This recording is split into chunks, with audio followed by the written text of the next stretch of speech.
while, but someone's talking to themselves," Maisie said with a cheeky grin. "You remember most of these folks can't see me, right?"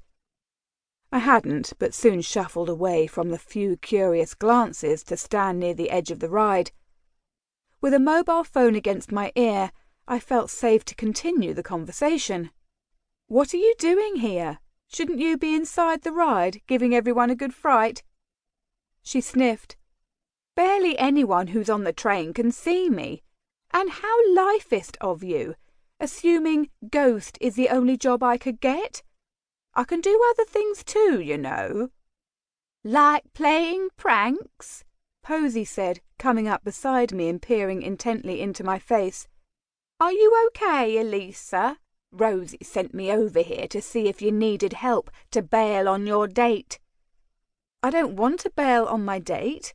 I'm having a lovely time." "Standing out here while your companion enjoys himself inside." Posy put her hands on her hips. "What's the matter?" "I've had enough scares from ghosts to last a lifetime," I said, putting my phone away. "So I thought I'd enjoy a sugar overdose instead." "Oh, candy floss!" Posy clapped her hands together, then beckoned for her sister to join us. "We've already thoroughly tested the caramel corn and toffee apples and can verify they're good. Time for dessert." "As if those didn't count as dessert," Rosie said with an eye roll. "We're meant to be watching our diet, remember? This time I'll eat and you can watch. When we get to the salad course, I'll return the favour." Rosie tried to frown at her twin, but ended up laughing. "Fine. We'll start tomorrow." "Monday," Maisie said, wavering for a second before fully materialising again. "Diets should always start on a Monday." "Preferably they should always begin next Monday," Posy said, catching the candy floss seller's eye. "That way the dreaded day will never arrive." I picked a medium-sized serving and pulled the sticky strands out of the paper cone, letting the pink-coloured treat melt on my tongue. Delicious! "And it matches your hair so well," Maisie said, then sighed. "I wish I could still eat. You've no idea how each day stretches out when you can't break it up with 3 meals and a snack." "Nor do I want—" I broke off as a man screamed inside the ghost train ride. The sound was piercing, unlike the other muffled shouts of good-humoured fright. The ride operator stood near the queue of people waiting for their turn. At the shout, he moved towards the controls for the train, then turned and stared along the oncoming track instead.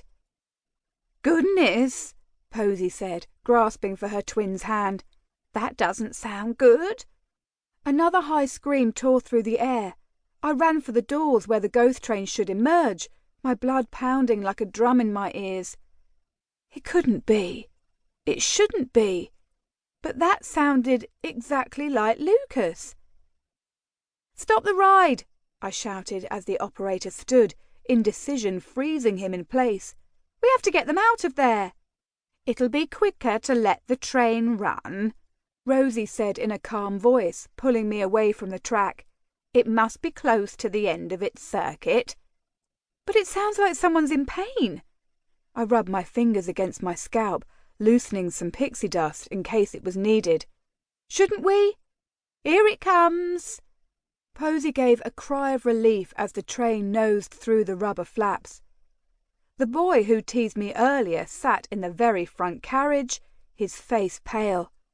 In other circumstances, I would have thought it served him right, but now it only added to my trepidation. "Lucas! Oh, thank goodness!" I jumped as close to the ride as I could get, reaching over the empty seat to touch his shoulder. He slumped forward, eyes closed and nose bleeding. "Help!" A whiff of smoke flew out from my fingers, curling around Lucas's cheek. The magic cleared away the blood and turned the reddening skin back to its usual colour. "Lucas, can you hear me?"